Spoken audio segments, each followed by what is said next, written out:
Alrighty then, g'day guys, and welcome. My name is Michael, I'm the Dead Aussie Gamer, and welcome to this impromptu thing that I'm doing because I really should be doing it. And that is, we are going to be building some world building stuff, fleshing out one of my countries in my homebrew setting, using none other than the incredible World Anvil, because World Anvil is awesome, and I love using it, and so I'm going to continue doing so.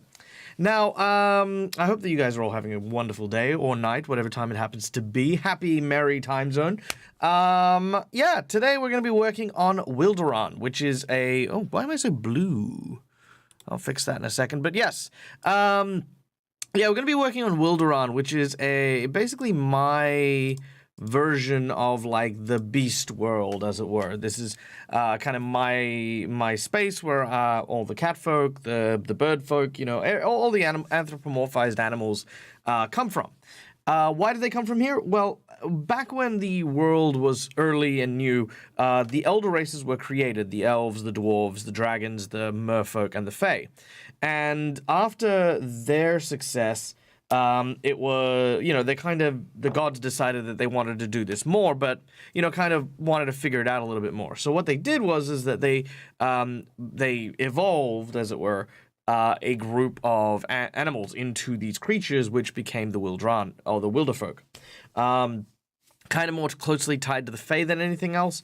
They were given their own nation, they had a chance to kind of see how things were, and eventually, you know, it led them to the other races as well, so, you know, you've got, like, the variety of different things.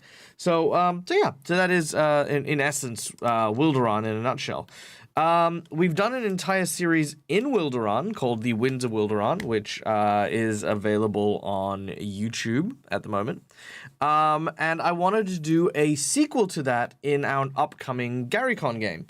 But I thought, you know, I really wanted to kind of build the setting, build the idea of what's in Wilderon a little bit more before I jumped into that. So here we are, ready to sit down and do stuff. And I thought it was a good opportunity not only to you know, show you guys a little bit more of World Anvil, but also get to chat with you guys, you know, find out a little bit what you guys are up to. And yeah, if you guys have any questions regarding using World Anvil, or regarding, obviously, your own world building, let me know, and we'll chat. We'll keep it nice and chill. That's how this goes.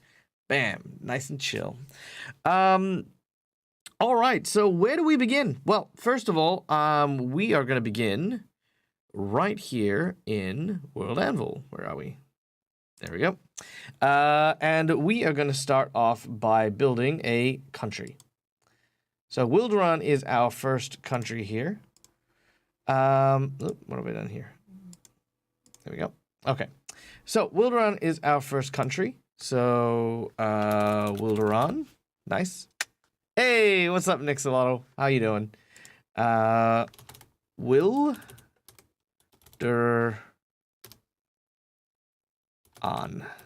Yes, that is how you pronounce it. Wilderon. It is a geopolitical country. Yes, it is. Now, I do have in my notes a kind of a format that I used for stuff. So hopefully, with any luck, I will still have that. There we go. All right, so Wilderon.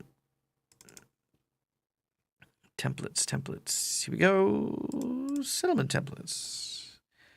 Okay, there we go.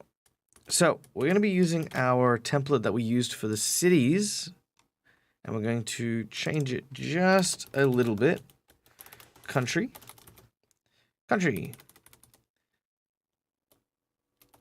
So Wilderon. Then we're going to go to italics. Kingdom of the Wilderfolk.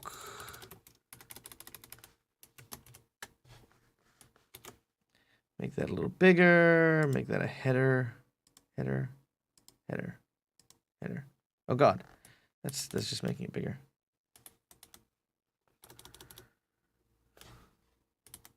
Okay, let's Wilderon. Okay, there we go. Beautiful. Wilderon, Kingdom of the Wilderfolk. Alignment. What alignment is this kingdom? Well, Wilderon for me is kind of based of Arthurian legend. So it is a neutral good land. It is a land where people are protected by the government. It's not a oppression kind of deal. There are, of course, little pockets of danger and things that aren't going too well, but for the most part, yeah, it's a good country. It's a good nation. Size. Okay. I do have a sizing chart here.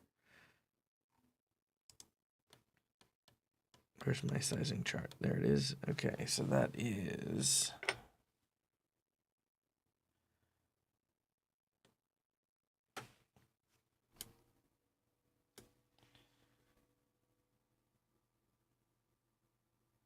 Okay, cool. So that is...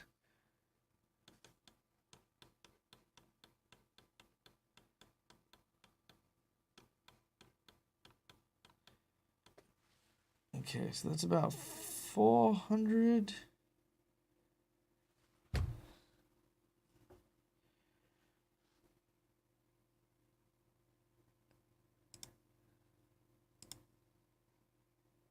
Let's see. Now I think it's I've put this in miles, which is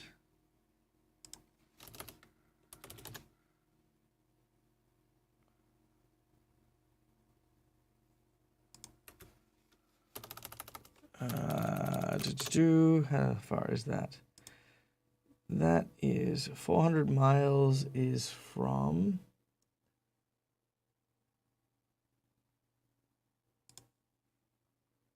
Oh, yeah. No, that's right. Okay, cool. So it is miles. Good. I should probably write that down somewhere. All right. So Wilderon is 400 miles in length. Okay, thank you. 400 miles by, let's see, from longest edge, about 550 miles, roughly.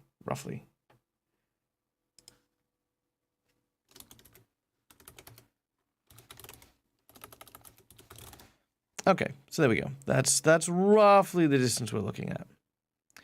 I'm gonna write all these words. Yeah, Laura. Look, I'm trying. Hey, what's up? Our good friend Benjamin Williams is in chat. Welcome in, mate. Welcome in. Just a quick one, just on a quick lunch break. Nice. Well, it's always good to see you.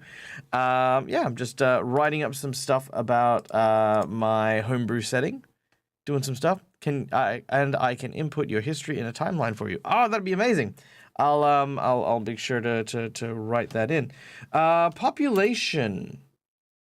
Okay, so the population, I usually like to break down the population into the different types. So I guess what's important here is I need to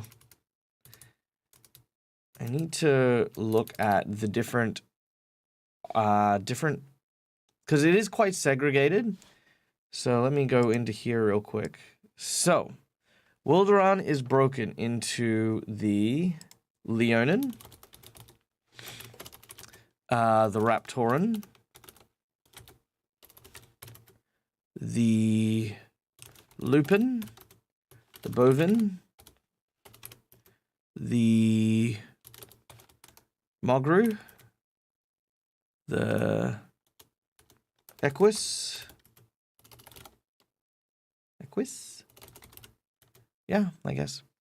The Knoll, the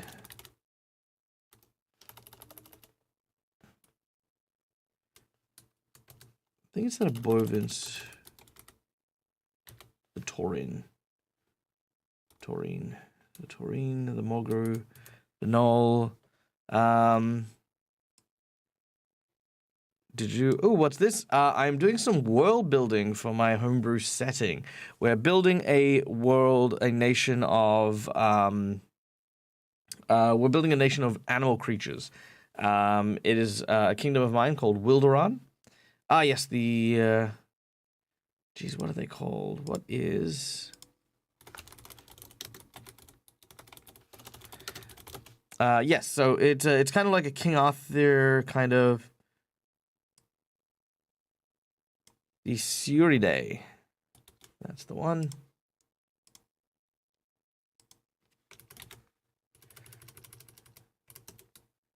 The Suridae, which is the squirrels.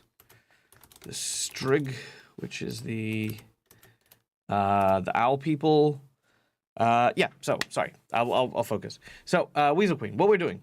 Building, fleshing out one of the countries in my homebrew setting because I'm going to be using it for GaryCon in a couple of weeks. So I thought I'd flesh it out a little bit more, have a little bit more of an idea of what the setting is like, chew on a few of the ideas a little bit. Now, when the gods first started to create a wide variety of different races, they wanted to, play around and feel what it was like to create smaller cultures. So they created animal folk. And the animal folk were just, they're not actually animals turned into anthropomorphic creatures. They were just simply based on them, kind of like a trial thing. So, yeah, this is just mostly animal-like creatures exist on this island, with a few who have, sailed. You got a couple of dwarves here and there, you got a couple of things here, just in general. Let's see. I have Night. Hey, how you doing? Do you have a section that's a list of all TPK regions? Everywhere's a TPK region in Dag's world. Do you not know? 2 cults, am I right? Yeah, okay, look, just saying. There could be cults. There can definitely be cults. Don't forget my temple. It has become known. I am the goddess of gravity, so my holy damage is fall damage. Nice.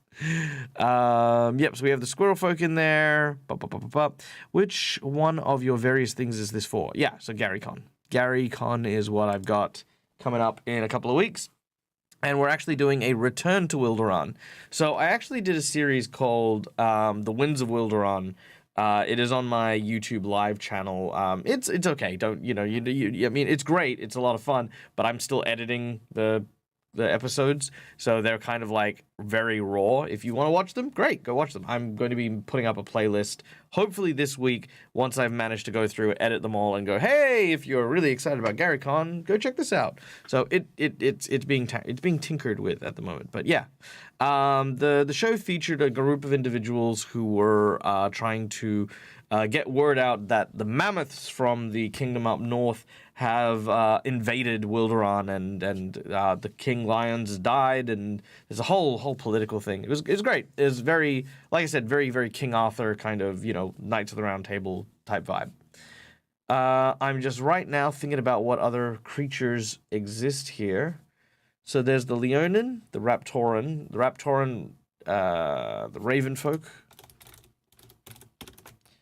The Lupin, the Taurine, the Mogru, the Equus, the Knoll, the Suridae, the Strig, the Ravenfolk, the Serpenti. That's right. Serpenti. The... Geez, what else? Oh, damn it, there was the Rabbit folk. Oh, you know what? I've saved them all on Hero Forge. What am I doing? Let's go Hero Forge. It's always a good place for Michael to keep his notes. It's not terrible. Don't do what I do. Don't keep notes all over the place like some sort of lunatic. Yes, Laura played a feisty Suridae in Winds of Wilderon. Yes, you did. It was a lot of fun. And they were continually trying to get you hooked up, which was a lot of fun. Yay! I think I've still got a Hero Forge mini of her. I'm pretty sure I do. Raven, the Croc. That's right. Yes, the Crocs from the Swampy Lands. Let's write that down. So we got the Serpenti, the Croc, the Vulpin, the Centaur.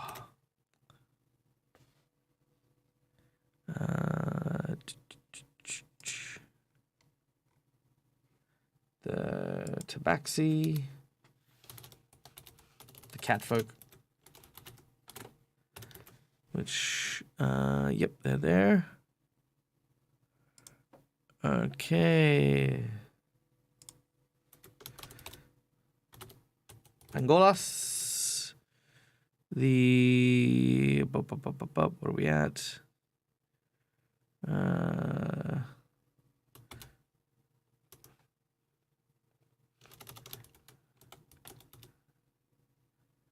Arachne, the Ursin,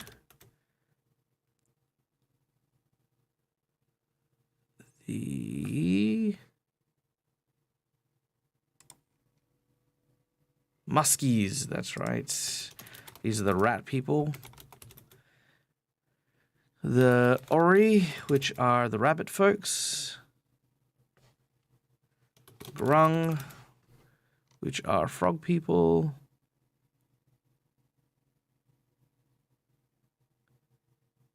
The Folkri. I think it's Folkrin, actually.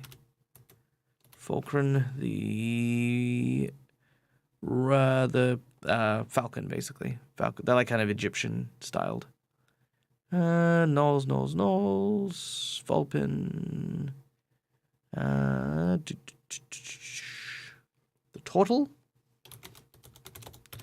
Yep, they're there.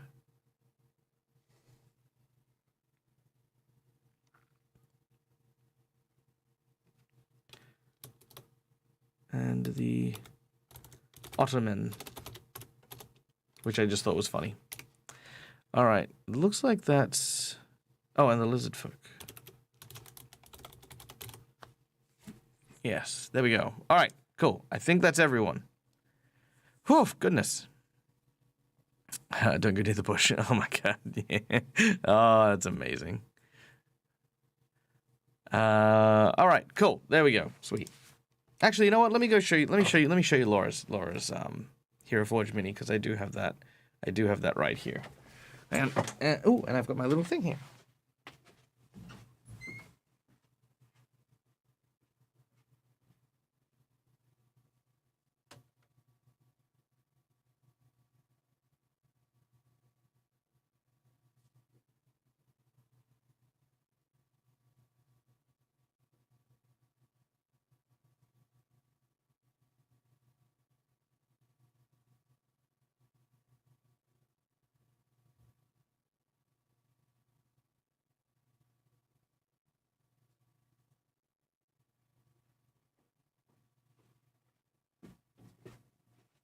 There you go.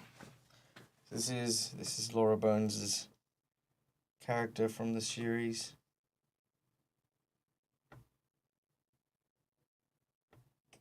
I actually made her a better one. I thought the squirrel looked really cool, but then I forgot that the tail was kind of like still very foxy, so I actually twisted it around. Actually made it like an actual squirrel tail, which is very cool. The names of these races seem very on the nose. Well, that's something we can talk about. That is absolutely something we can talk about. They are very on the nose, mostly because okay, so here's an interesting element, and I don't know where I sit on this, and this is actually a good point of discussion, and that is the idea and the idea and nature of names. For me, names are super important because obviously it's what people refer to in terms of like, you know, anything, right? It's how we categorize things, it's how we classify things.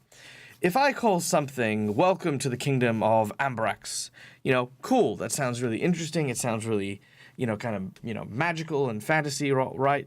But when you start talking about creatures and people, you then have to work extra hard in order to try and explain it, right? Like if I say, okay, cool, let's talk about someone who's never played D&D before, and you said, all right, in front of you, you see a tabaxi warrior, all right? To a person who hasn't experienced that, what's a tabaxi? Well, tabaxis are cat people. And then it's like, okay, cool. Am I thinking like a domestic cat? Am I thinking of lions? Am I thinking of tigers? Like, well, no, actually, sorry. Lions are actually leonin, which are a different species to the tabaxi. It's not that I have an issue with it. It's that I need to determine, you know, or at least I need to decide what is worth having a unique name versus what's going to have a name that's not only going to communicate to my player, hey, this is what it is, versus what, you know what I mean? Like it's just for me, like in terms of naming convention, I've always found that those are quite simple. But let's talk about it. Let's go step by step through each of the races, because I've got quite a few, and say yay or nay, okay? And we're going to take the majority vote on the yays and nays. Even if there's only one person that says yay, it's fine. All right. So starting from the top, and that is the Leonin. So the Leonin are... actually, you know what? This is actually a good point to write these down as well. So let's go Leonin. So Leonin are a race of lion folk who currently rule over Wilderon.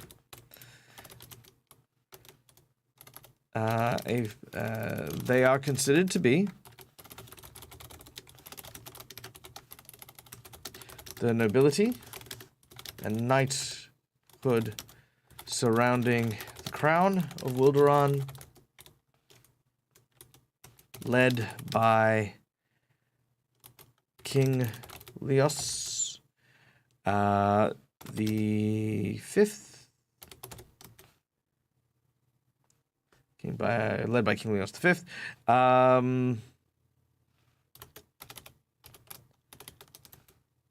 Most are benevolent. Benevolent. Michael can spell properly. Thank you. Most are benevolent and kind, often seeking justice for the weak.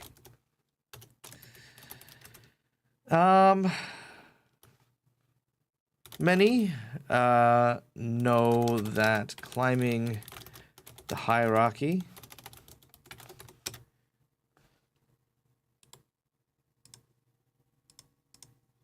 involves politics, and many can become ambitious in their pursuit of power, leading to conflict among the Leonin.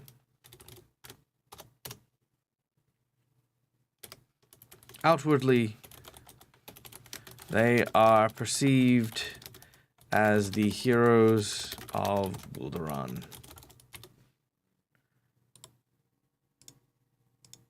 and a beacon of hope against the times, against the threat, against the chaos. There we go. Done. All right. So that is the Leonin. Now let's start with some of the basics. Obviously, I've named the king here, King Leos. Leos the Leonin. You know, it's on the nose. It is, sounds it. But King Leos the First, King Leos the Second, King Leos the Third, you know, that's kind of where it's at. So let's start with, I guess, the Leonin itself, right? Fizz-canon, Leonin. I would add any big cat to Leonin, like tigers, lions, or D&D equivalent. I realize that's not the case, but I wish they kind of left Tabaxi as cat people and Aarakocra as bird people. I see what you're saying there. So, like, well, here's the catch. If I were to do that, if I was to make that, what I would look at is I would try to find an equivalent in, like, big cat, what do you call it? Like a big cat, a name for all the big cats, if that makes sense.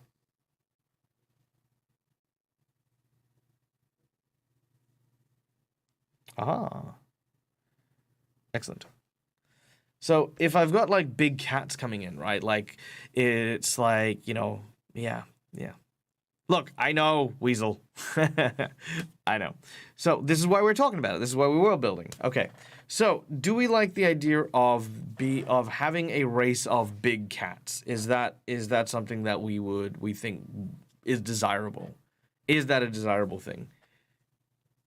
I think it sounds pretty good. I think it sounds cool.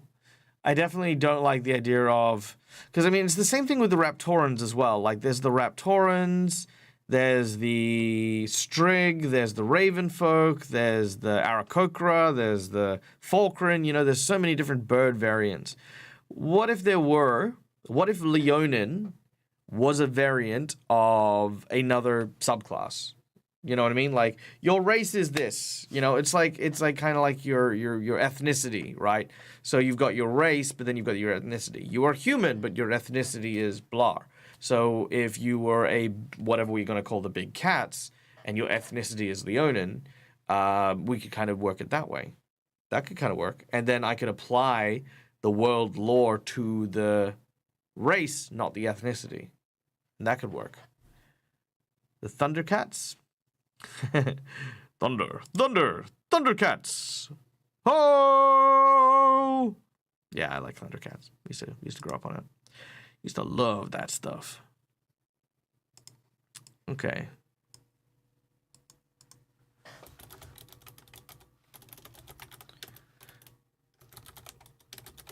Scientific word for big cat. Most big cats are of the genus Panthera. Small and medium house cats are member of Felis. Cheetahs are in their own genus known as the Acinonyx. The Brontaleonin. The Brontaleone. Maddie Holmes. Brontaleone. Italian, I think. What do we define as big cats? Because scientifically, big cat is very specific. I would definitely view it as big cat, as in like the scientific definition. So anything that would fall in that category. I would then say that the tabaxis are a ethnicity within there, which would cover the smaller cats. It's Greek. Brontaleone. Yeah, that makes sense. I mean, look, it's all Greek to me. Quiet. Look, it's my channel. I can be weird. Anyway, I do like. I don't know. I don't like Brontaleone because it sounds. Let's see. Because here's the catch. Here's the other thing as well in regards to naming conventions. Naming conventions communicate very clearly to your audience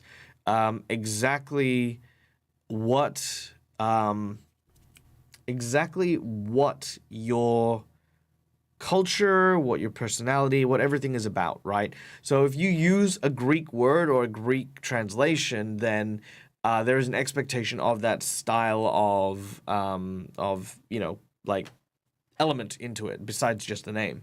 So I would look at because this is kind of like Sherwood, like Nottingham and kind of all that. We're looking at kind of Old English more than Greek, so that could be kind of a thing.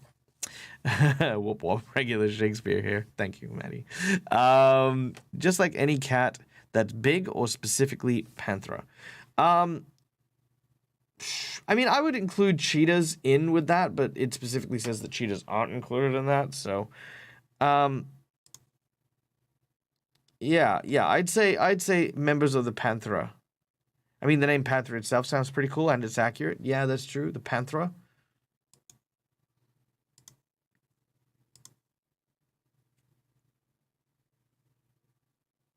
The Panthera. Okay, so the Panthera. Okay. So, taking the scientific names, I think, is a good start, right? So the Panthera would refer to, yeah. These can roll. Yep. Panthera homo something. I think that's, yeah. Okay, so what if we go with, okay, a collection of anthro cats who are quite large and capable of roaring.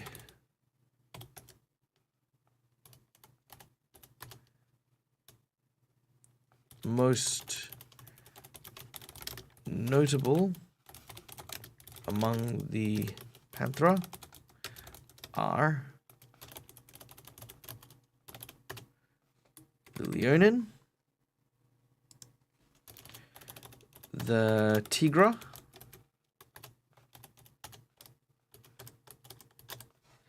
and let's say that the Leonin also have culture, England, Middle Ages. The Tigra I would really like to look like a Spanish culture. I know that... are there tigers in Spain? I don't know. I've never actually... tigers in Spain. No, there are no tigers in Spain. Tigers have been in Spain's, like, zoos, and some have been, like what do you call them? Let's see. Bearded vultures, so, like, they have the lynx. The lynx is kind of in there. Are there big cats in Spain? Yeah, so it's just the lynx, really, more than anything else. Okay. The missing lynx. No. Tigers are native to Asia. Yes. Kind of go the old one because it's kate. Kate. There you go. Tigers can be Moroccan. I mean, I know it's not scientifically accurate, but we're playing we're in a fantasy game, so I'm sure we can wiggle some things out. So there's the Leonin, the Tigra, the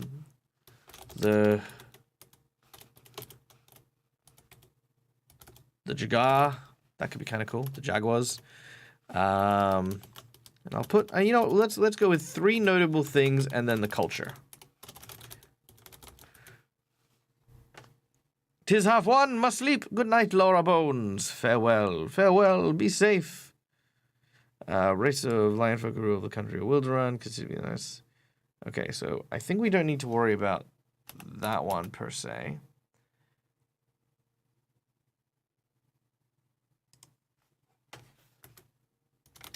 And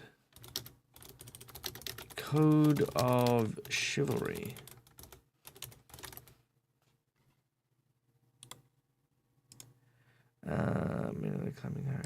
Okay, so let's go with that. Yeah, so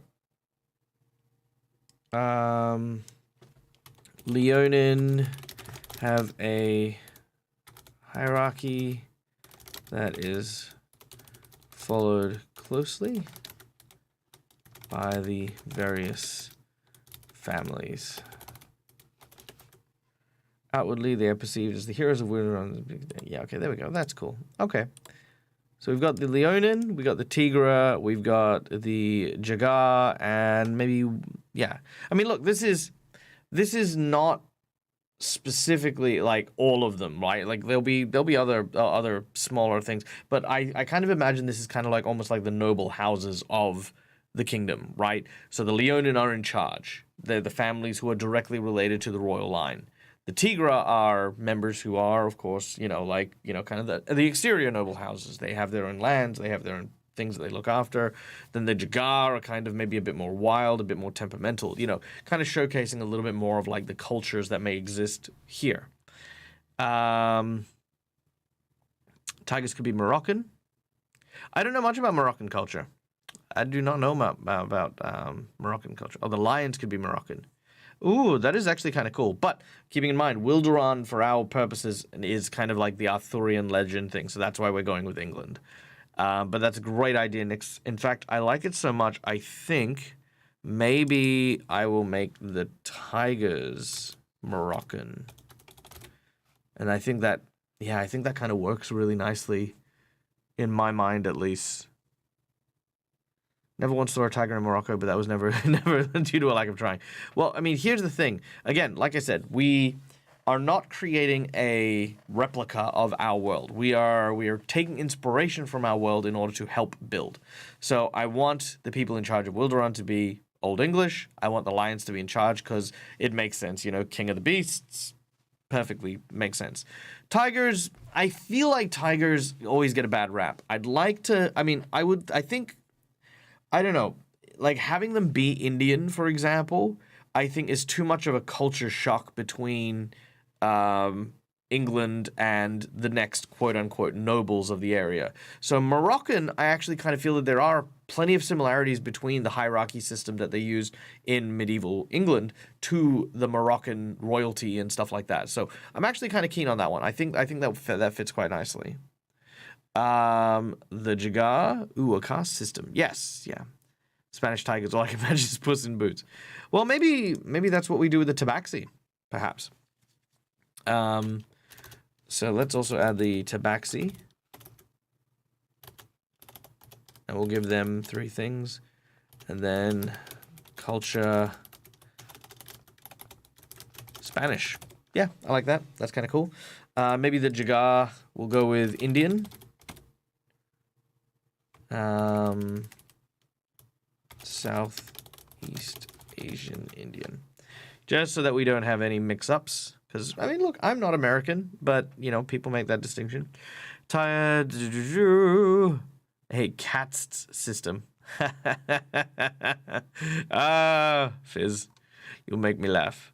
I'm not nearly as late this time. Hey, Tankers and Tails. Welcome in, welcome in. We're doing some world building. Just chilling out. Hanging about. Funnily enough, I was in Morocco for the Peace Corps. Nice. That's pretty exciting. I like how we're trying to make this realistic, even as if they aren't anthropomorphic cats. Yeah, well, yeah, exactly. Well, the thing is, and here's the interesting thing. Like I said, for me, one of the biggest elements is if I can tell you that, okay, for example, you walk into a throne room. As you do, you can see that there are lavish furnishings all around the place. They all seem to have a bearing of old Europe, kind of the trappings of like an Arthurian Camelot. You could see huge tabards bearing the insignia of a large lion with a mane and a golden crown over its head. And in front of you, a powerful Leonin sits on a throne wearing plate mail armor and a sword. That's a really vivid viewpoint because everything there is relatable. I don't need to tell you what style it is because your familiarity with that particular style is very palpable. Now, taking that exact same scenario, okay, you enter a large palace and the sounds and smells of exotic spices waft through the air here, lingering like incense. You can see that there are lavish furnishings and trappings bearing the marks of Southeast India. You can see like these beautiful portraits and vibrant colors leading up to a massive golden throne room where sitting atop it is a Jagar, a person wearing these like opulent, like kind of long, loose-fitting robes and a turban over their head with a large peacock feather, right? Now, just little subtleties of that culture, it's the same scene, but because we have such a vivid understanding of what like an Indian palace might look like, right, in comparison to a Middle Eastern one, or even a Middle Ages one, you as a GM have to push a lot less in order to build that scene, And that's kind of what we're looking at. We're not looking at replicating it. We're not looking at, oh, this creature comes from India, therefore it has to be Indian. We're looking at what looks cool within that culture that we can still get exactly what we want. Like, tigers work with India very, very well, and I think that's good. But then I step on the tail, I know, grabbing the tiger by the tail, of the Rakshasa, for example. So Rakshasa in my world should be very Indian-orientated, very paradise-orientated. And the way I'm going to do this is I'm going to have the Jagar many years ago. The Jagar treated with beings from a realm of pleasure and power called the Rakshasa. They venerate these creatures as holy servitors, as holy beings. So that's the culture of the Jagar, is they worship the Rakshasa. Now, the Rakshasa don't only have tiger heads. They have all kinds of animal heads. But the important thing is that their hands are backwards. They've got like 2 left hands. This is making me think of Disney's Robin Hood. It is. It's exactly it. I've very unashamedly said this is inspired by the Disney Robin Hood.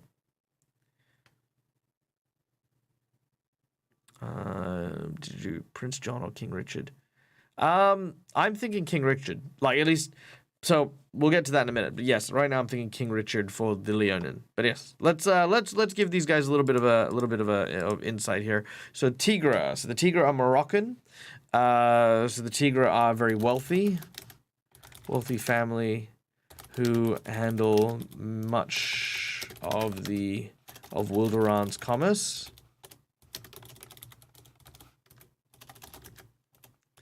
They are large families are very common. Why? Because I love tigers and I hate the fact that they're, on the verge of extinction. So large families, quite common. Family values are treasured highly as wealth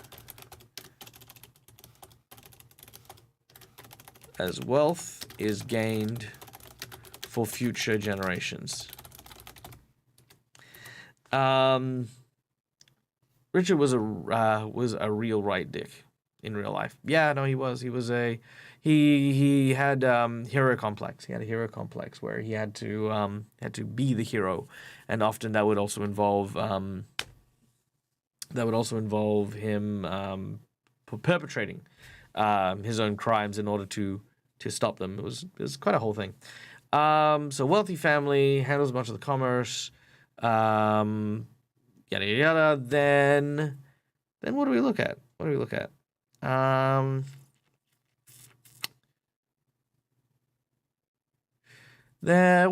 else identifies as the Tigra? Martial artists?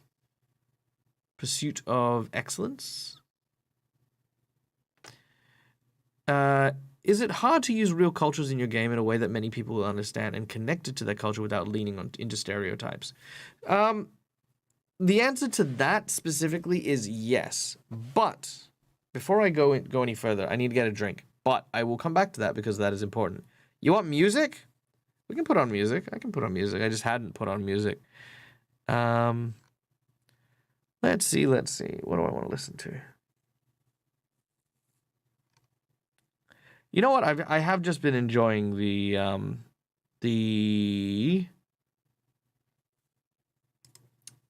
Seeker's Guide music. It's been really good.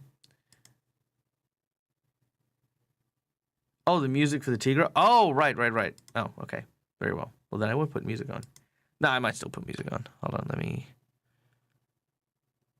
Where is it? No?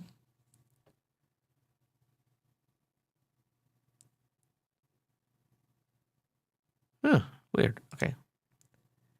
Hey, awesome. Isn't it the best? I freaking love Seeker's Guide. This isn't the Seeker Guide stream, but goddamn, I love Seekers. Okay, 1 second. Haven't finished Cyberpunk Red. It's now in the stack. Yeah, no, I feel that. Definitely feel that. The stack is big. Here we go. Let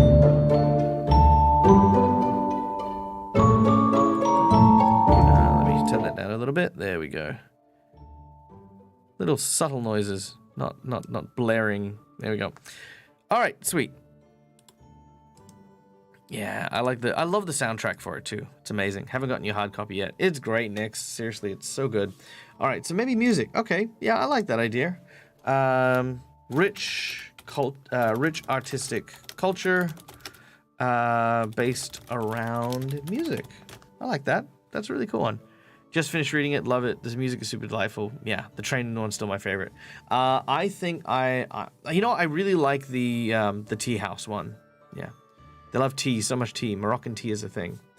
That's true. Well, we can always go with that commerce thing. Wealthy families and commerce.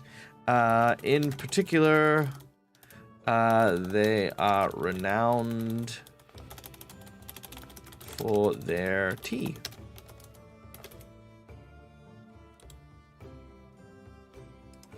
Renowned for their tea. There we go. That's a cool thing. I like that. I did the Kickstarter in the US. Is just delayed, I guess. Oh, yeah. I did the Kickstarter. I got mine. I don't know if I did anything special. Like, I feel like see, the thing is, normally when you're a content creator, you got to kind of like weigh up. It's like, did I actually approach these guys about saying like, hey, I'll promote you if you give me a copy of the book? And I don't think I did. I think I just went with that one just as a, as a street muggle. I went, yay, I like this, gimme. Tigra. La Tigra. Ooh, that'd be cool. It's called La Tigra. Amazing. Okay, so we got the Tigra. Now let's go to the Jaguar. The Jagar. Many years ago, the Jagar treated with beings from the realm of pleasure and power, called the Rakshasa. They venerate these creatures as holy beings. The Jagar specialize in martial arts and act as soldiers for the Panthera. I like that.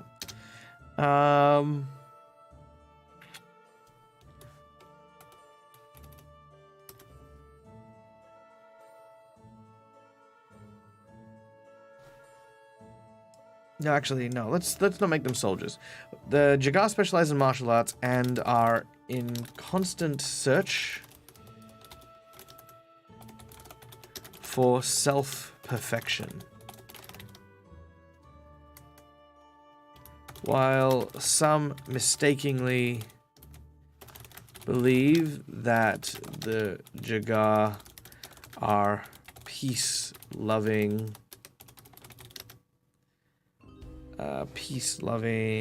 monks.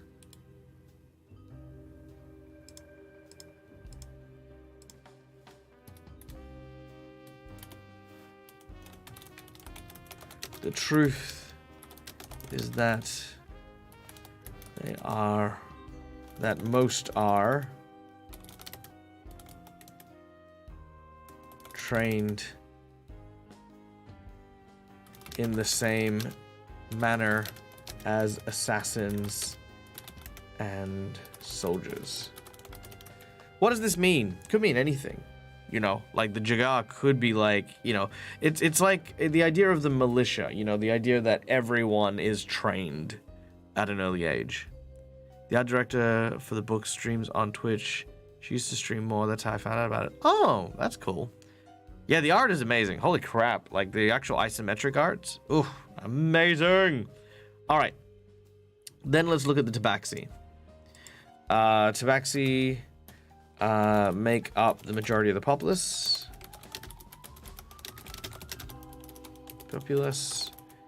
And a few lesser noble houses.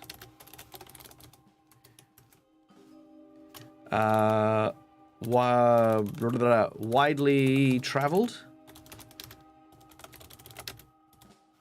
Of all of the other Panthera.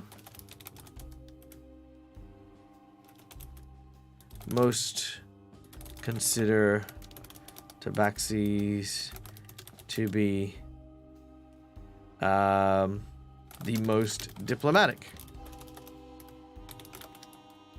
the most flexible,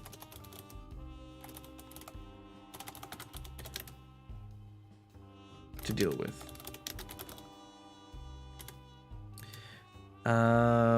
The Shove spray attack. Yes, destroy your stuff. Expert crafters and expert travelers and trailblazers. Expert travelers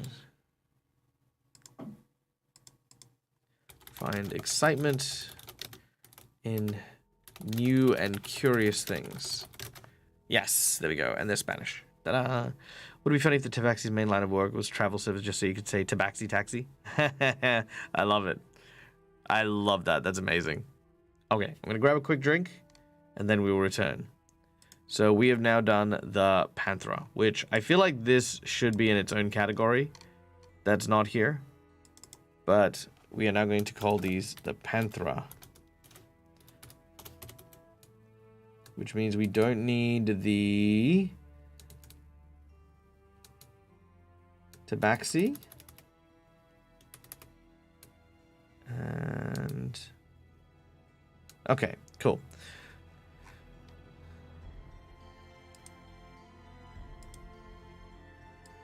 So.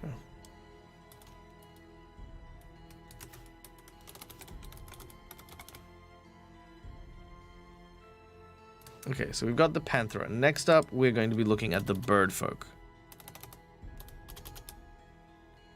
So what do we call the bird folk? So I'm going to come back. It's like, what do we call the bird folk? And then we'll need to include them. So we have the Raptoran. We have the Falkery. We have the Strig, Raven folk. Anything else? Raptoran, Strig, Raven folk. Falkery. Alright, that is all. So yes, we need a category, and then these are the ethnicities within that one. Aviatrix. Ooh, that's kind of cool. I like that one. Alright, throw out some more ideas. I'm gonna come back.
I have returned.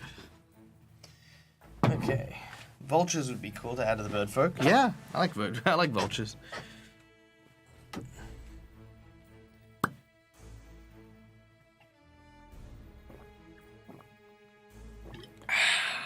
Thank you. All right. Aviatrix. While you're up, refill my drink. Yes, very well. It is done. If your drink is refilled. Fancy water. No, fancy bottle, not fancy water. This is Akuna Blue still water. Oh, I just like the bottle. It's really cool, actually, because no matter how much you drink, it's always less than what you think you've drunk. So, like, when you get to here, it, like, takes forever. It's great. Yeah, it's an awesome bottle. Thank you. Thank you, there was. All right. So, birdfolk, Aviatrix. Aviatrix, Aviani, Averani, Raptorans. Maybe I'll just call the the birds the Raptorans, right? Because I like the sound of that. Looks like a chemistry bottle. Oh, there's these really cool bottles that Facebook's been advertising to me recently. That's like a bunch of different, like, weird and cool bottles. Like, one's like shaped like a rose, and one's like an upside down martini glass with a little hollow in it, and you got like a straw that comes out of it. Some very cool, like, amazing bottles and glasses out there. Yeah, okay, so let's call these guys the Raptorans. The bird folk of Wilderon. Many. Let's see, what did I say about the Leonins? The bird folk of Wilderons who live often high in the cliffs and mountains. Most notable ethnicities are... Okay, So, the Aarakocra, obviously.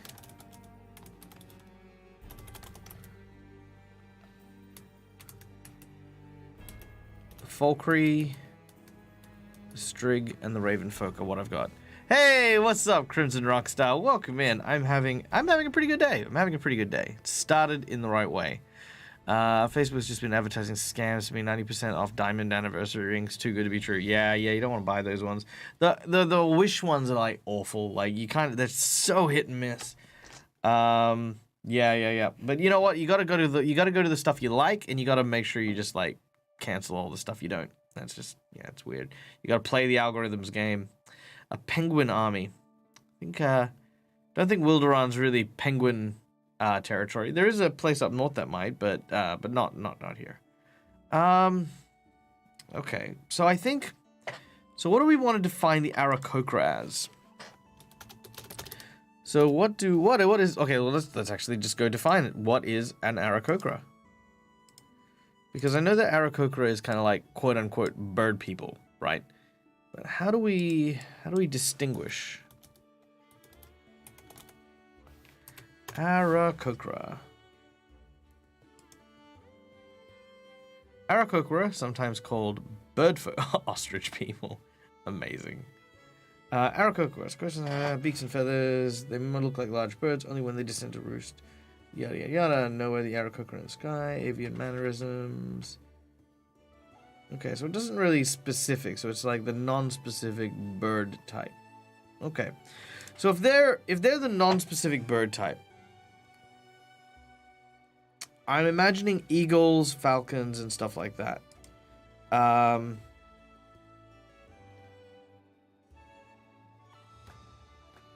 What's really funny is scam emails that are obviously scam.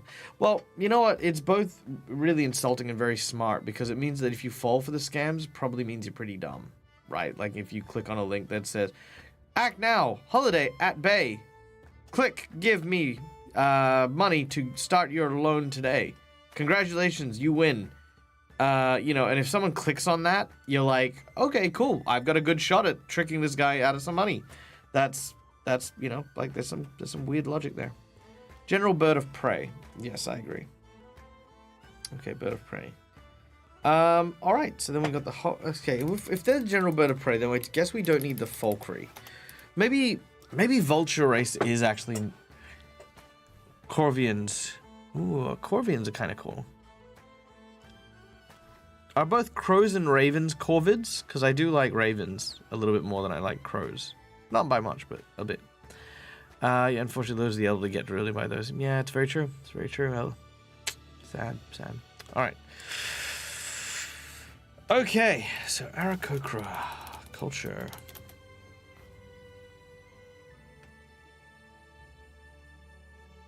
Kind of thinking Rome, maybe. Maybe Rome. All right. Now,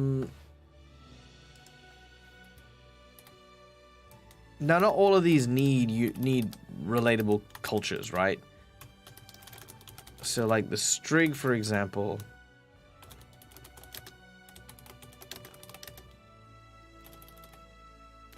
What's the theologist? Centered around the seer, the oracle. So, like, for example, like, yeah, the Strig in my world are the owl people, and they're the ones who kind of like see the future, as it were. And there is a person within that culture that, you know, sees the future the best, and they kind of worship around her. Not worship, but like, you know, they're the ones in charge. I saw a crow in my neighborhood the other day, and I got excited to befriend it, but it was just fleeing the fires and went home after the fires were out. I just wanted to befriend an entire murder. I don't think that's too much to ask. It's not. Ravens, crows, yeah, okay, cool. So, Ooh, I do like that. Okay, very well. You've convinced me. Corvinans. Corvinals. Corvin.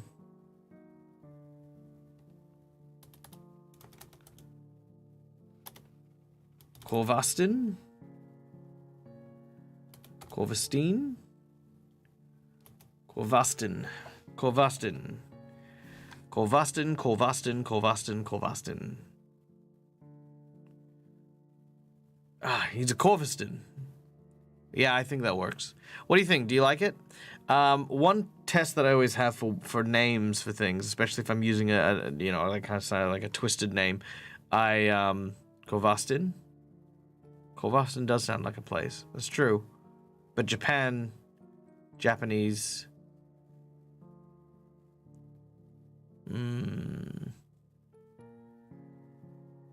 Corvastin. Welcome to Corvastin. Yeah, that's true. Yeah, one of the tests I have is if you say it a few times and you're not sick of it, then you'll be fine. The Leonin, the Tigra, the Jagar, the Tabaxi, the Raptoran, the Aarakocra, the Strig, the Corvastin, Corvastal? See, Corvastal sounds like a location. Corvastal.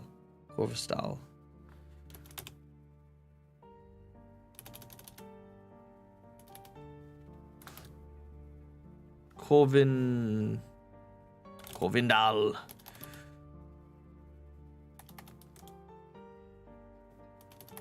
Coravin.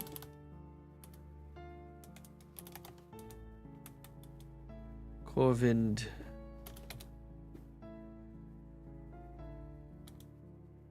Corvine.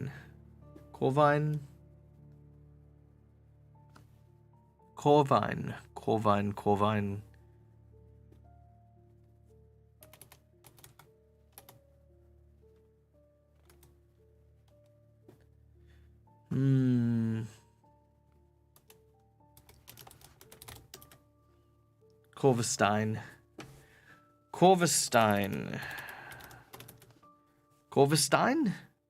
That way we can give them... Oh, that actually kind of works, because then we can go with like a Victorian England kind of thing. Corvastine.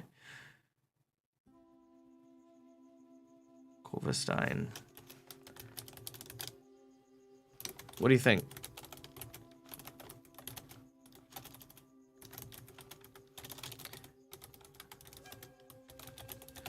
And that way we could have him be like, he's kind of like, hello, governor.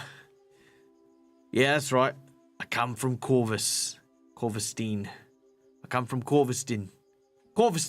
That's right. Me and the lads, we come from Corvastin. We're Corvastine.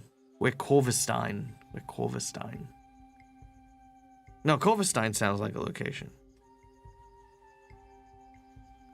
We're Corvas. We're Corvas.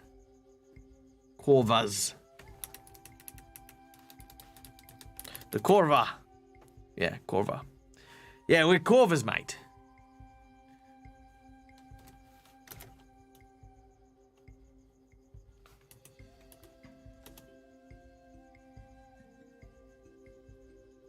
He's a Corvas. I'm a Corvas. They're a Corvas. I'm a Corva. He's a Corva. We're Corvas. Corva. See, it sounds so close to COVID now. It's just like, it's so tricky. That's a tricky one. Sorry, let me catch up with chat real quick. My scroll paused for some reason. Corvasti, Corvidal. I'm Corvidal. I'm a Corvasti. Corbandalis.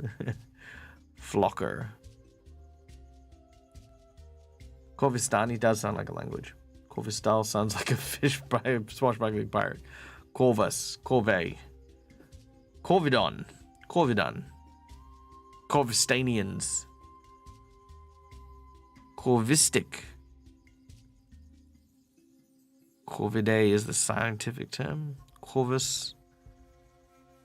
Building into a core, governor. Yeah. Well, that's it. See, again, that's the joy of it. If you can find those kind of like really nice little things that can, inspire you into it, then lean into it. Don't rebuff from it.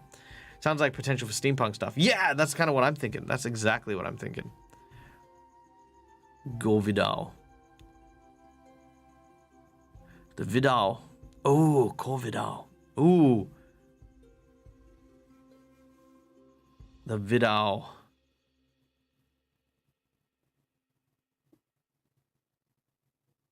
I kind of like that. The Vidal.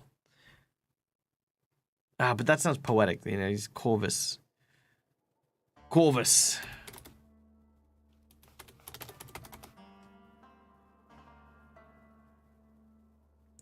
Yep.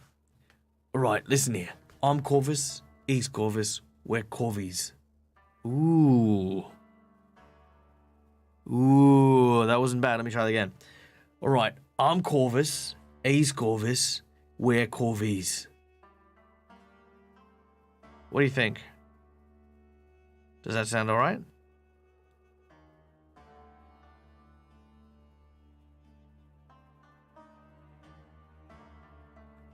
We're declining core now. Well, I mean, just as a thought. You like it? Yeah?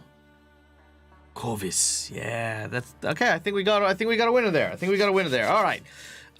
Yeah, I like it. Corvus. I'm Corvus. He's Corvies. We're Corvies. Yeah. Yeah. All right.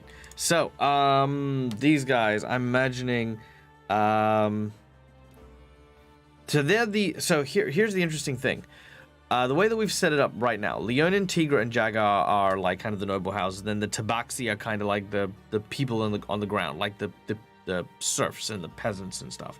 The Raptorans, we've kind of done the same thing. The Arakokra and the Strig, and then we have the Corvis, who are like kind of the lower class guys. So, workforce,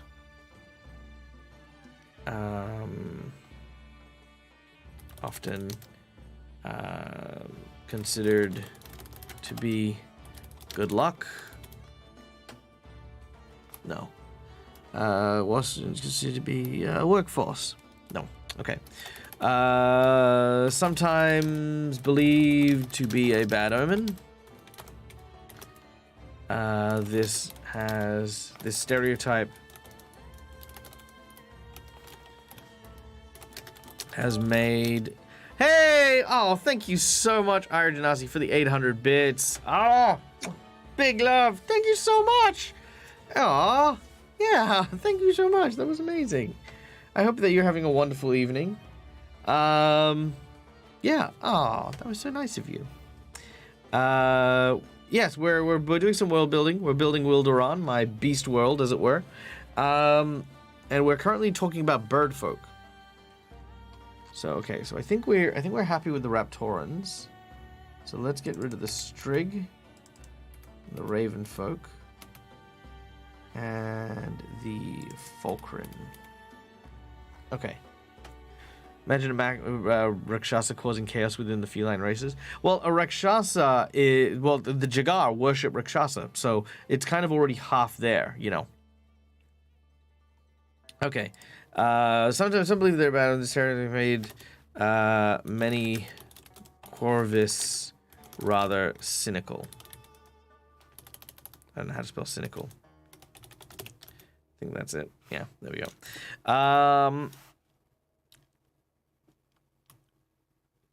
They often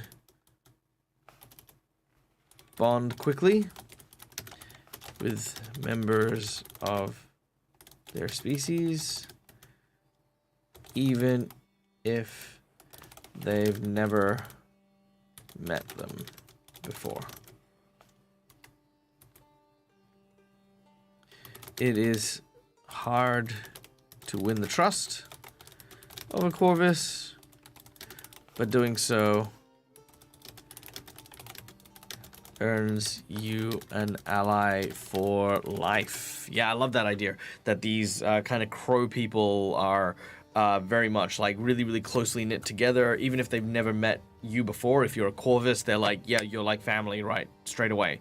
But then when it comes to people who aren't Corvus, because everyone believes them to be bad omens and symbols of death and stuff like that. They don't trust people very easily, but if you do manage to get one to trust you, then it's like very easy for others to trust you as well, because if a Corvus vouches for you, that's it. Hey, Gift of Gabby, what's up? How you doing? I'm doing well, thank you. Having a wonderful, wonderful day. Doing a little bit of world building here, chilling out, enjoying ourselves. Spending some time with some wonderful people in our audience. It's been an absolute blast getting to build these, to kind of really, like, develop a lot of these cultures and species that are on my setting. By the way, you know what? Let me take a moment here and really quickly show you guys. Let me show you guys. Thank you, Fizz Cannon. I just saw your Discord message. That is very awesome, and I will one day I will play a character like that. When I get invited to a pirate game, that'll be when I do it. Let me share with you guys a picture of Wilderon. I feel like that'll help out a little bit. Wonderful people and me. I just sort of snuck in past the. Aww, you are wonderful. Stop that, Avarian. You're so wonderful. And do not sell yourself short on that. I greatly appreciate you. And you've done some incredibly nice things to people that I care about, and that, for me, speaks volumes about your character. Alright, here we go.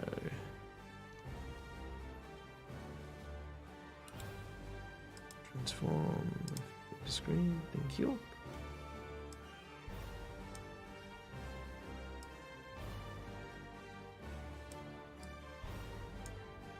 Oh, that's not the right one. That's not the right one at all.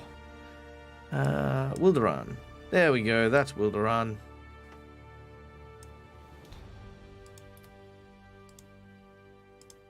Okay.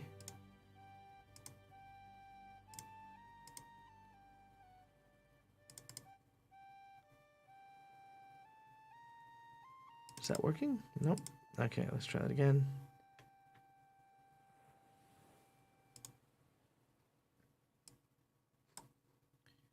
Ah, there it is. Okay. Now I just need to put that there, put that here.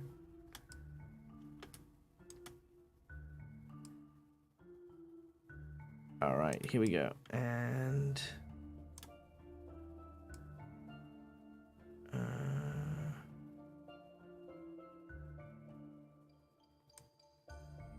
okay, and there it is. All right, cool. So this is Wilderon. This is my, well, this bit in the middle here is Wilderon. All right. So let me just catch up with chat real quick before he gets away from me. Very close to the real life crowd and ravens too. Yeah, I think so too. They have entire nesting grounds all built together and they're impossible to find. That'd be kind of funny. So are they like real crows and ravens where they remember their friends and enemies and treat them accordingly and spread word among themselves? Yeah, I do like that idea, Newbie Goddess. That's kind of what I'm leaning on for these guys, is very much, they are very much like that element of it. Also the place isn't really guarded. We just hung up the sign that says we have security cameras, but we don't. You know what? Sometimes that actually does help. Helps tons. All right. So here is Wilderon. This is the nation of Wilderon, I guess, the country of Wilderon. So I'm gonna just very quickly put that there. There you go. And then I'm going to minimize it so that we can still keep working on stuff. But if you guys have any questions about Wilderon, it's right there, so you guys can see it. Yeah, Wilderon Castle, which is this area here. You know, we got, so the Raptorans live here in Roxwatch, which is over here. They live in Skyrook Ridge, which is over here. Cloud Run is another one of their cities, and pretty much everywhere for some of them, like the Corvus. There you go. All right. Let's now jump back to... Jump back to the Aarakocra. Aarakocra are... Now, we said Roman, but we don't really need a Roman culture here. I think, the traditional idea of the Aarakocra is that the Aarakocra are like eagles and warriors and stuff like that, right? So, I guess what kind of culture would we want for that species?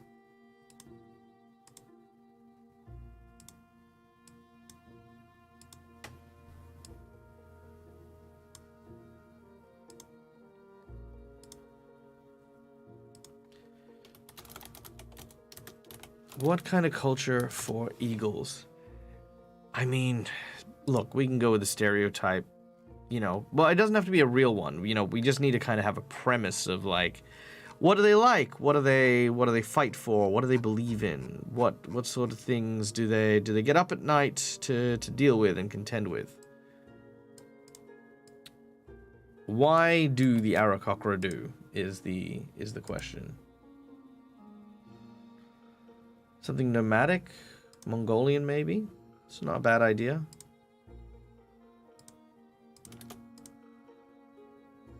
It's not a bad idea.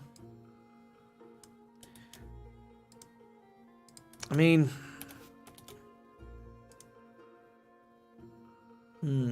That's an interesting one. Ooh. QPG. I don't know what that means. I'm assuming you mean like Viking era, modern Sweden is dry. Much not that. Very not that. Egyptian? Yeah, Egyptian could kind of work. I could definitely see some levels of Egyptian there. Okay. A couple of food, fanfare, and fun. That is all. Oh, I do like the idea of food though. Ooh, American Indian? American Indian might not be bad. Egyptian leans on the deserts. And I think, Iraqi?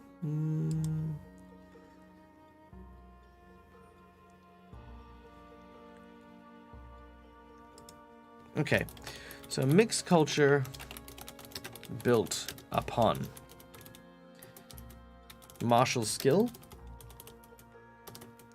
food, travel, and service to a higher authority. So what if we create these dudes as like the honor guards? Iroquois. Oh, Iroquois. Iroquois? Iroquois. I don't know what Iroquois is. I feel like I'm being ignorant there. Native American work, you can play the ability of their ability to hunt, track, and love of the land. Well, the Native Americans are... Did I have the Native Americans in mind? Oh, I think I did. I think the Goliath are my Native American inspired group. Aarakocra. Aarakocra. I say Aarakocra. Some Aussie Aarakocra, mate. Mixed culture built upon martial skills, food, and travel. So it depends on where they go. So if you have like the Wildrani, I imagine they'd be like knights. If you go to Japan, they would be like the samurai. If you go to Egypt, they would be like the what are they freaking called? The name is escaping me.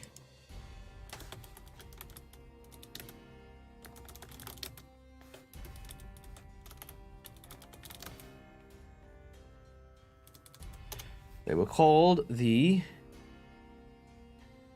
Magi. That's the one.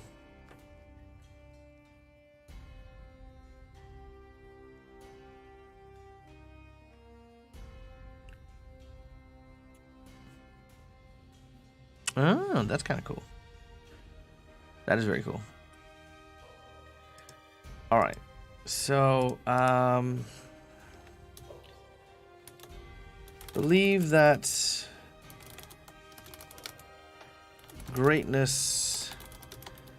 comes from turning upward and enjoy service to someone they respect.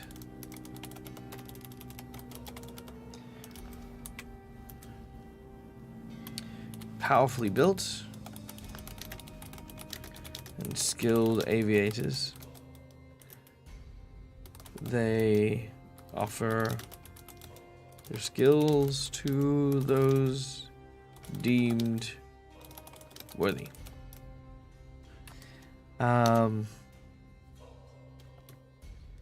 Arakokra delight in experiencing foods from exotic locations, and a measure of one's experience with food is akin to strength. So it's like, you know how like people are like, oh, I can bench press like blah, blah, blah, blah, blah. It's like, well, I've eaten food from the Stoutlands. And they're like, wow, holy crap, you've eaten food from the Stoutlands? That's amazing. Tell us about it. You know what I mean? Like that's kind of cool. Yeah, I dig that. All right, so Arakokra. Strig, believe isolationists. Isolationists believe that people seek them out in order to glimpse the future, though only a small percentage of Strig possess the sight.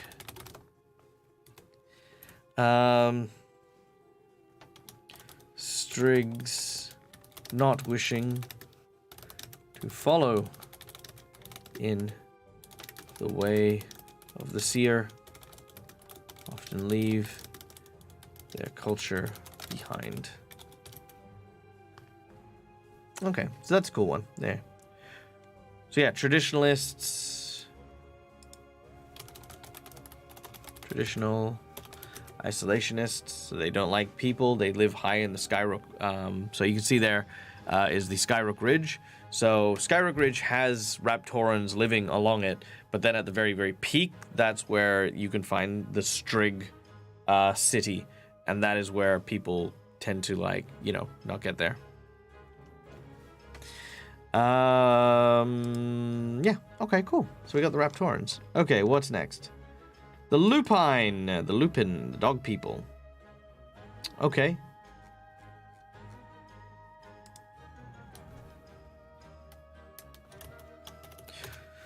So, I mean, obviously I didn't really put in, like, any real, like, I didn't separate them into, like, dingoes and wolves and stuff like that. Lupine, I just like the Lupine. But what do you guys think? Should I... Well, I can't do this for everyone. Okay, I think the Lupine are fine. The Taurine is supposed to be the Minotaurs and the Bovine. So the Taurine... Should I call them the Taurine? They're a mongrel group. Yeah, they are a mongrel group. Lupine.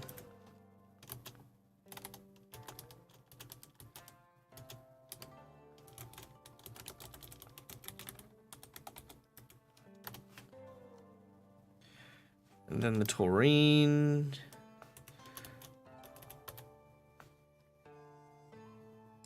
The hyenas. Well, the hyenas are gnolls, so we got the gnolls there as well. Yes.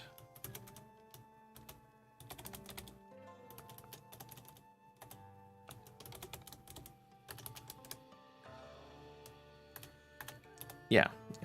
Then we've got, what else do we have?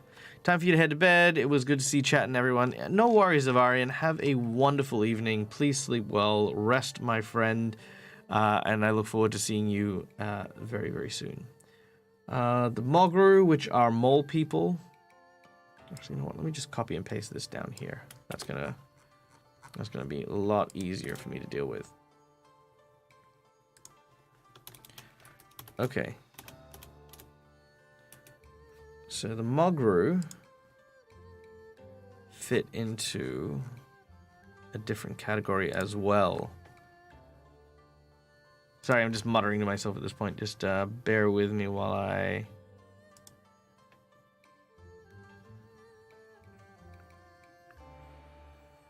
So they're part of a species called the Ligonin, and they're kind of like with moles and armadillos and sloths.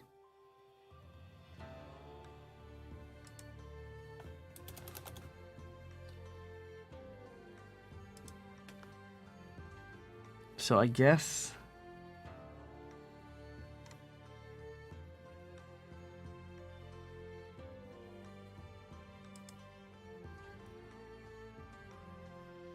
So I think just leaving the Mogru.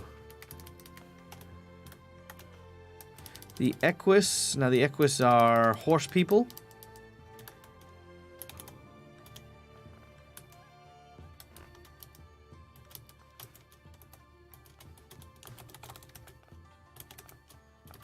And then there'll also be the Centaur.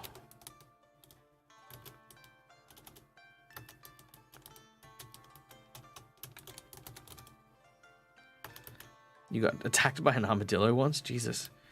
I can't even explain what that might be like. So the knoll...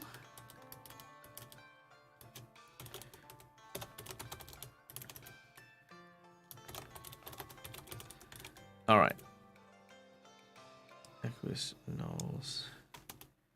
Suridae are the squirrel people. So, I'm thinking about a name for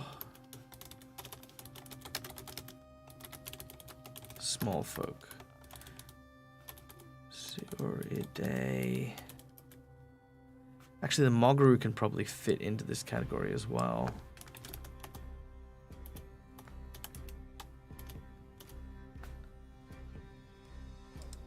So the Suridae, Mogru, the Vulpin,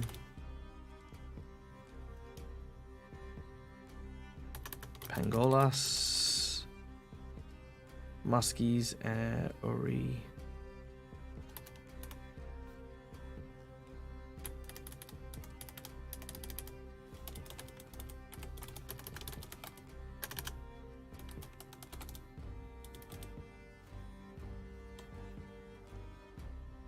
The Otterman.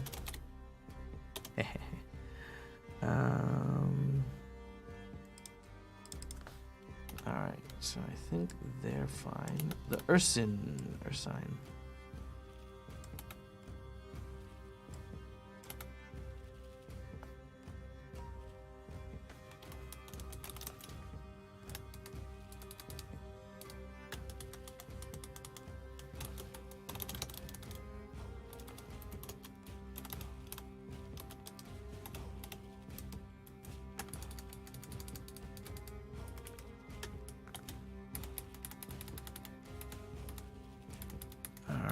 Hey, Silver Fox, how you doing?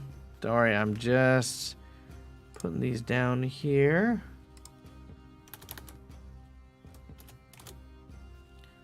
Serpenti, Croc, Erasmus, Ursine. So the Ursine doesn't really fit there, so let's put that here.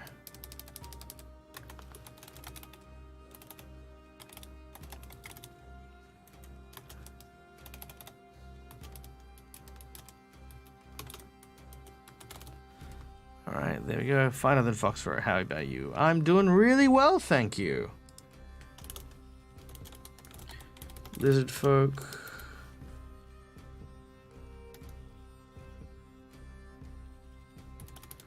Which should be the Croc.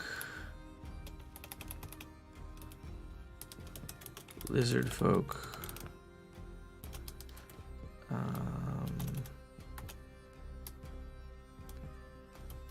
I mean, well, if we can find a better name for it, like the reptile people.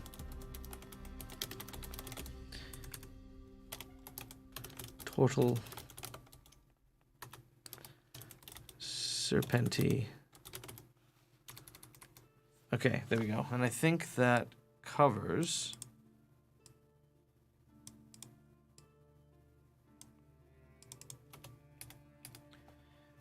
Yeah, I think that covers most of what we need there.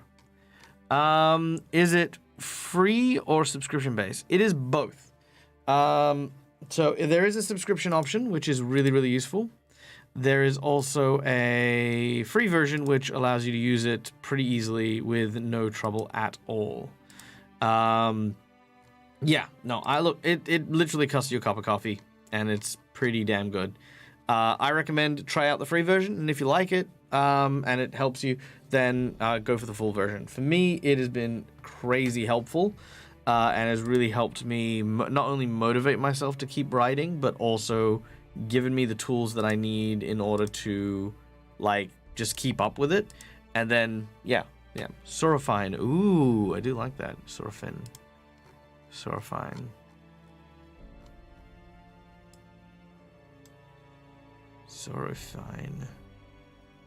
Sorafil?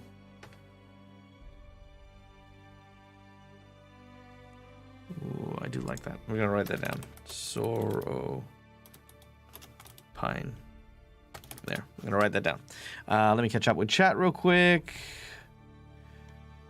I petted an armadillo once. He squished himself flat and grunted on me to stop. I then went back to rooting around the garden. Then I pet him again. He went on like that for a bit. It was funny. Huh, cute. I spent a lot of time as a child trying to catch armadillos. They were so slippery and low to the ground, they'd run out of the bushes. Ah. Yes, I do have armadillo people in my world. It was not full on attack. But it was being aggressive. And before you asked, no, I didn't provoke it. Well, some people have provoked them in the past and they get really angry. Weasel, well, I had BB fun, but I knew shooting wasn't going to work, so I just hit over the head with the gun and ran away. I didn't think I killed it because it wasn't there the next morning. You attacked an armadillo? Is that what we're talking about? You bopped it on the head. I mean, I guess. Yesterday, the neighbor's bully cat came to visit. He's cute and cuddly to me, my kitty, so I shut the door and locked him out. This morning when I went to work, my kitty went out the front door, but I forgot to open the cat door and left him locked out all day. Oh, poor baby. Poor baby. That includes birds too, though. Yeah, that's true. Saurophile do include birds. Sauronids? Don't touch armadillos, they carry rabbits. They do carry rabbits. Hey, Phoenix Iwaki, nice to see you. Nice Japanese styled castle. Thank you. That is actually Japan in my homebrew setting. It is actually also an animal kingdom. It is called Kashina, and it is where my Japanese-inspired anthropomorphic animals come from. So the nine-tailed fox, the tengu, as well as what do I have there? The usagi, the unagi. A bunch of them. Turtle people. Turtle. Oh, that's right. Turtles come from there. What am I saying? There's no turtle race over here. Squatama is the reptilian order. Interesting. All right. Now, I think I have all the races, which is the important bit. So Panthora, Raptor, Taurine. We're gonna rename that to something else. The Mequis. The reptile folk. What about the Scalekin? Scalkin.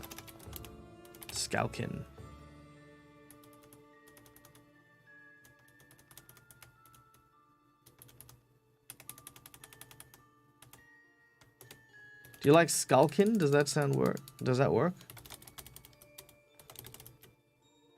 I don't know what we're gonna call the small folk.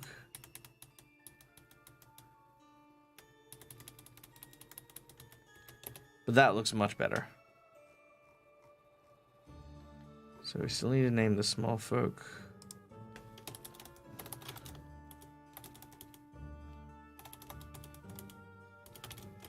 Skulkin, which involve the Croc, the Lizard Folk, and the Serpenti.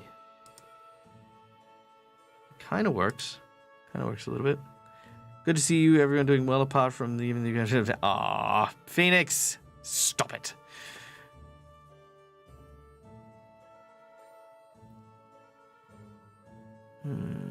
They are in the do not touch group. I like pangolins. Pangolins are one of my favorite animals. I wish I could have a pet pangolin, but you can't. You're not allowed. All right.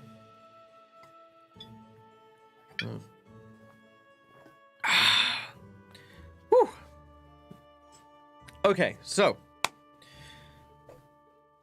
Laterial is a lizard. Interesting name, but that's only really a company of lizards. That's right. I like the Skulkin. Skulkin kind of works for me. I need a name for the small people, but then, yeah. The Quincy Tavern one-shot looks like it'll be fab. Oh, man. I'm so excited for the Quincy Tavern one-shot. Would you like to see the promo? I'll show off the promo. I haven't advertised it yet. I should. I really should. Let's see, where are you? So, yes, this Saturday, there we go. This Saturday, I will be playing... Stop. Pause. You are way too small. Let's try that again. Fit to screen. Thank you. Look at him. Isn't he handsome?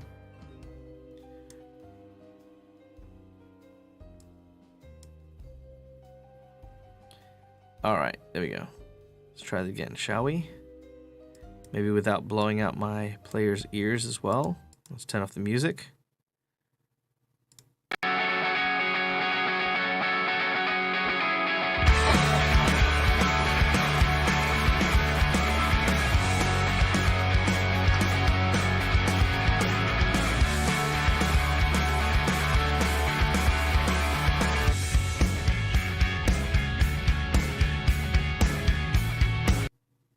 There you go.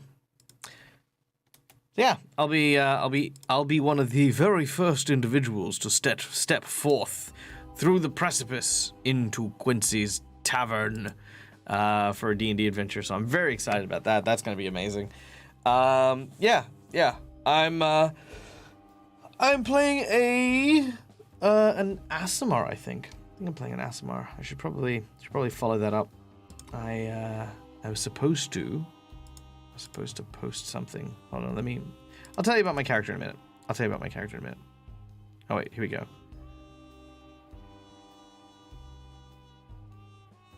Yes, there we go. My character is Aki the Salamander.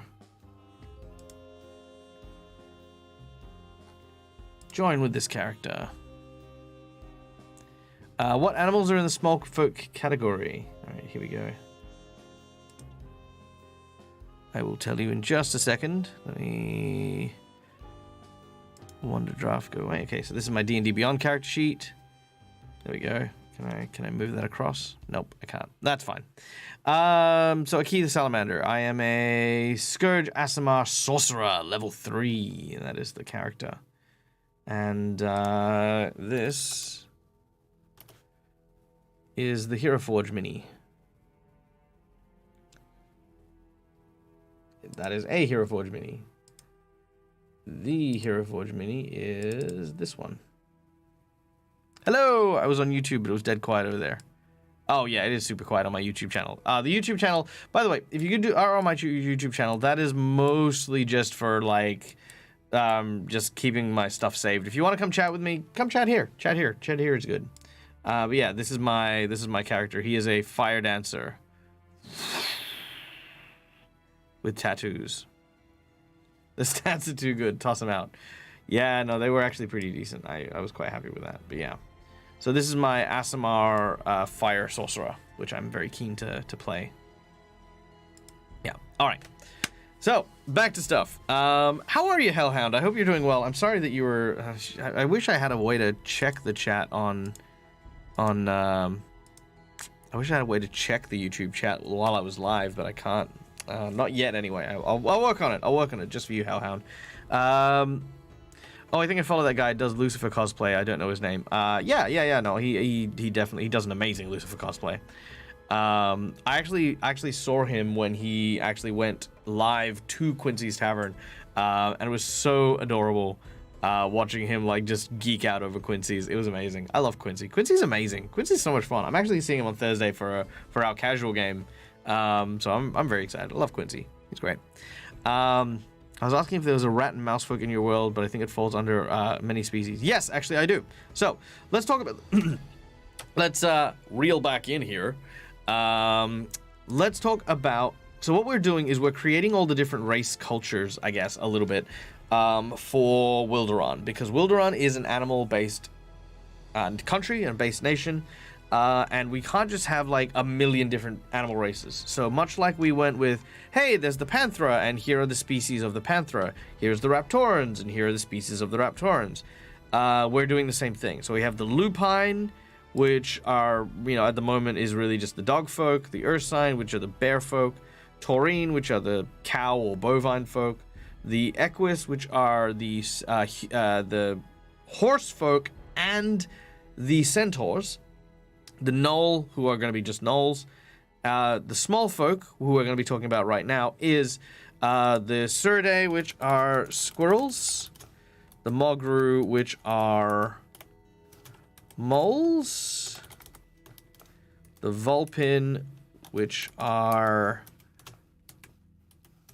foxes, Pangolas, which are the pangolin and armadillo. They're kind of the same. They're not the same, but they're in the same category. Muskies, which are the mouse and rats, the Ori, which are the rabbits, and the Ottermans, which are the otters. I mean, I'd kind of like to put otters and weasels in a category, like give them a name, but whatever. That's those are the small folk. So I need a name, like an overarching name for this collection of small mammals. That would be my next thing that I'd want to aim at.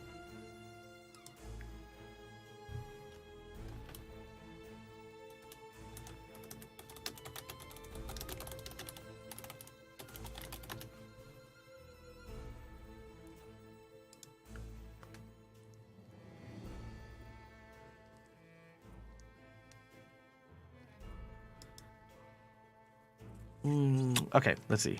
What have I missed? Mythical Touring is lurking. Please enjoy your lurk. Let's see. I'd finished moving into a new office today all by yourself. Wow, that's impressive. That's usually like a 2 or 3 day trip for me. Thanks, Greg. I found him on TikTok. I had never hit follow, but I just trusted FYP. The name of the god of nature in my world, Gidnera. Gidnera is the god of nature from my world. I like where your mind is going, though. I definitely like where your brain is at. Tell me more. What are you thinking? Suggesting to name them after Gidnera? That's a good idea. Riding high at the moment, my oldest got to the best high school in town. Hey, congratulations! Big shout out and big love to the Phoenix Iwaki family. Dude, that's so wonderful. That is amazing news. Seriously, like, all the best for your son. I presume, was it your son? Maybe. Might have been your daughter. I didn't ask. I hope that they find themselves a wonderful place to be at, and many, many, many successes to follow. Congratulations. Congratulations, nerd dad. Gidnera born. Gidneris.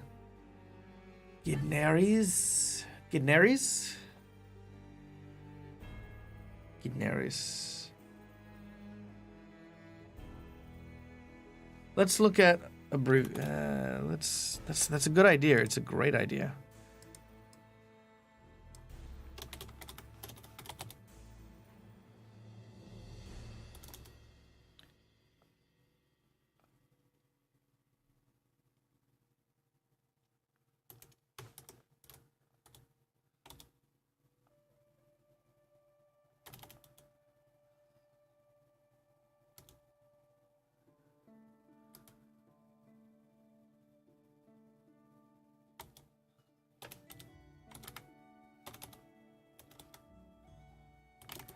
Agridni.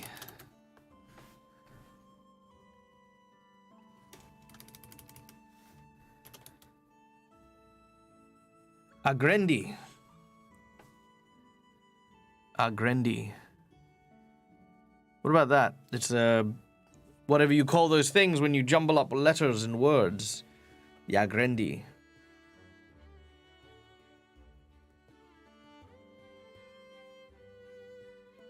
Do you like that one?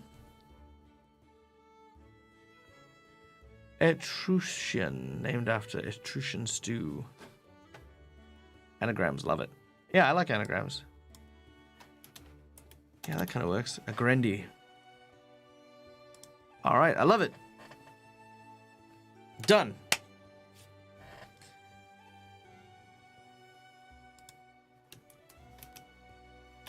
I think I'm just gonna leave the otters.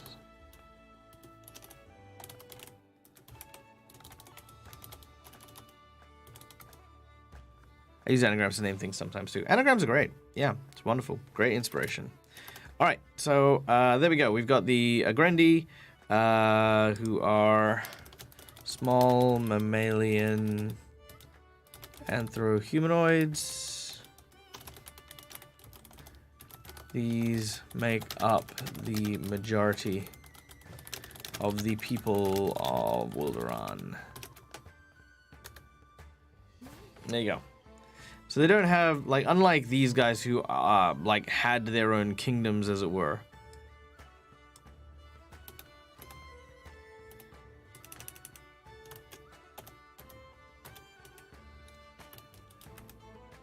What is it? What about a group for the hoof people?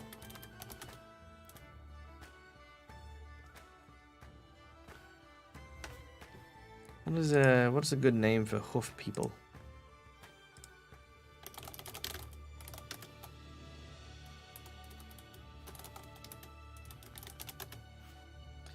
They're called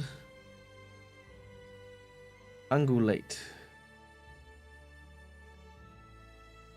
Caraborn. Yeah, that was the play on the words for the Otterman.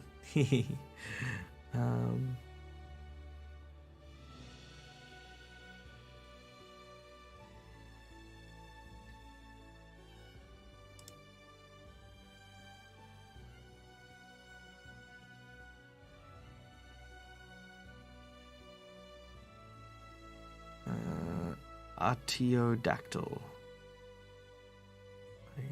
Even-toed ungulates. Ungulates. I don't like ungulates.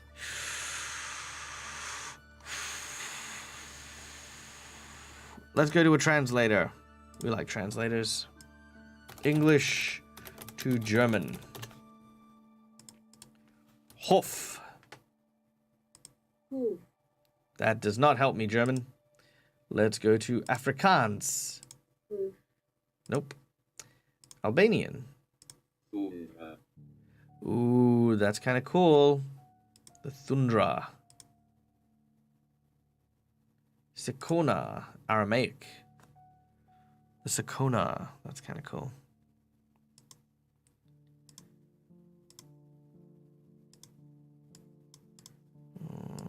Okay, let's see. What else do we have? Belarusian. Kapit. Gaelic. Yunga. Serbian. Kopito. Russian. Kopita. Korean. Balgub. Spanish. Casco. Ooh.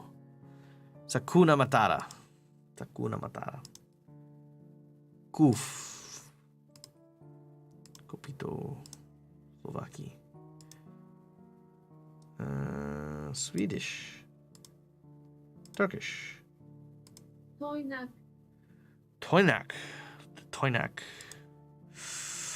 I don't dislike that.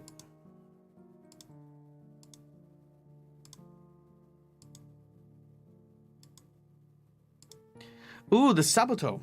That could be kind of cool. French. Sebuto. Seibuto. I kind of like that one.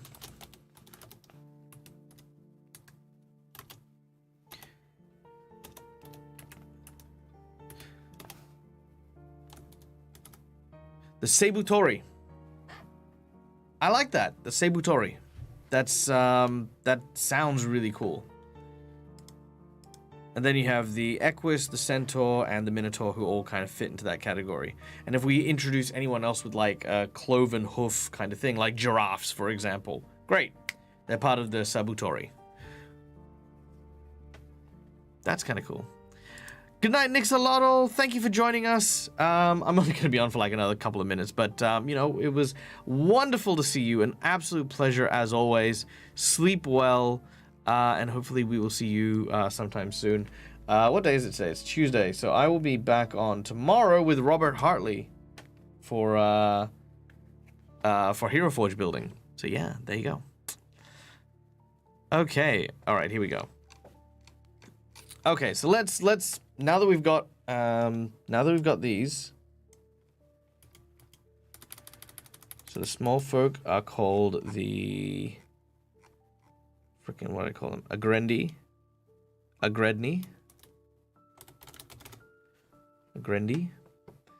We have the Taurine and the Equus,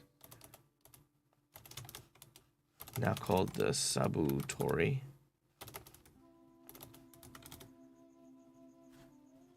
Panthera, Raptorans, nice. Ah, beautiful. They look amazing. And now it doesn't look so cluttered. I love it. Okay. Corruption in there. Okay, so I think, because these go from a scale of -5 to +5, I'm going to say that as far as corruption goes, there is a +2. There is some corruption, especially with the Rakshasa floating around. Crime, I'd say, yeah, there's maybe you know, I'd say there's probably a -1. There's definitely a lot of law enforcement that tries to protect the area.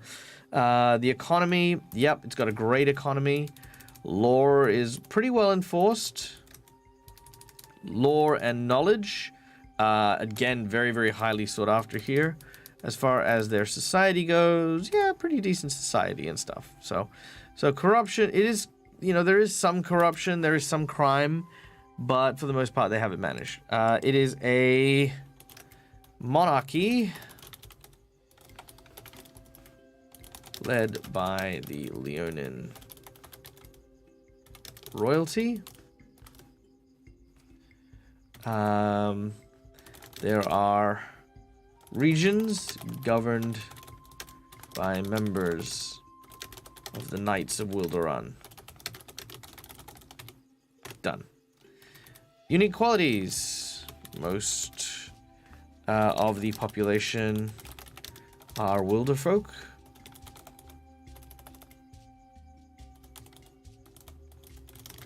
Beast folk. Healthcare is free. No.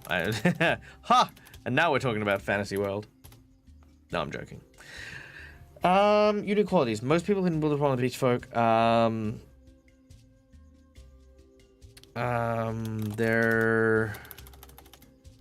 There are firm beliefs in prophecy from all members of the population. Export trade is booming from Wilderon. Notable NPCs. King Leos the Fifth. That's just the placeholder name. Royal Advisor Hexus, who is a Serpenti Warlock.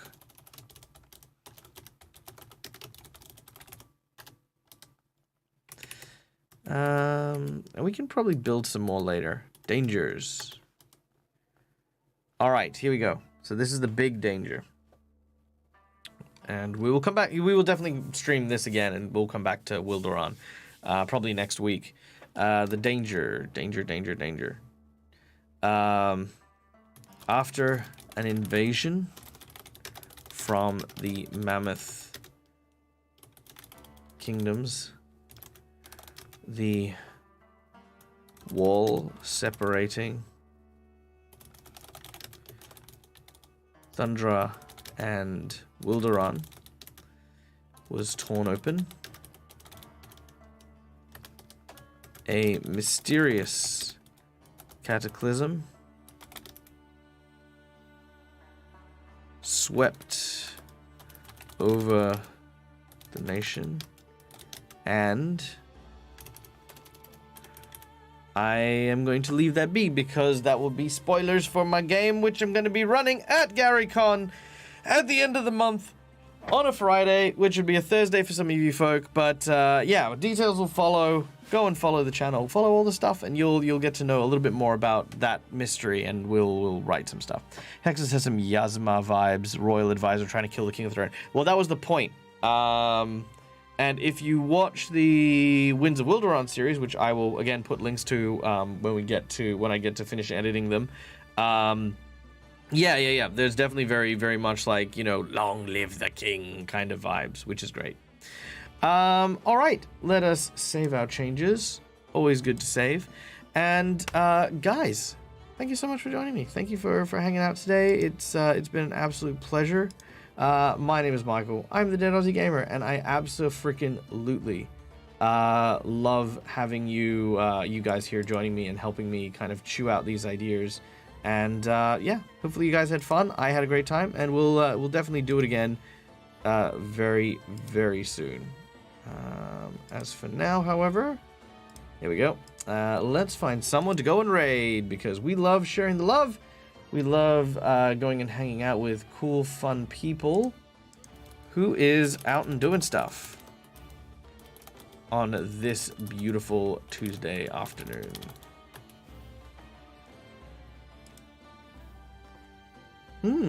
Few people are.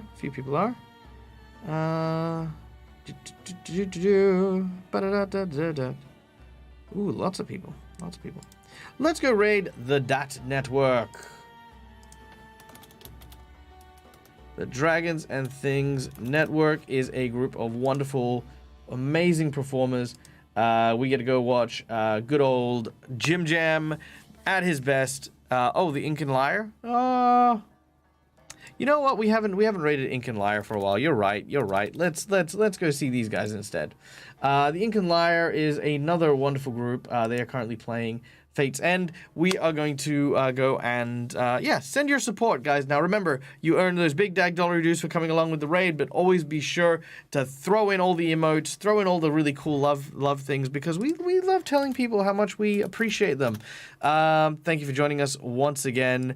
We hope that you guys had fun, and till we meet again, as always, from me to you, game hard or die trying. Bye, everyone.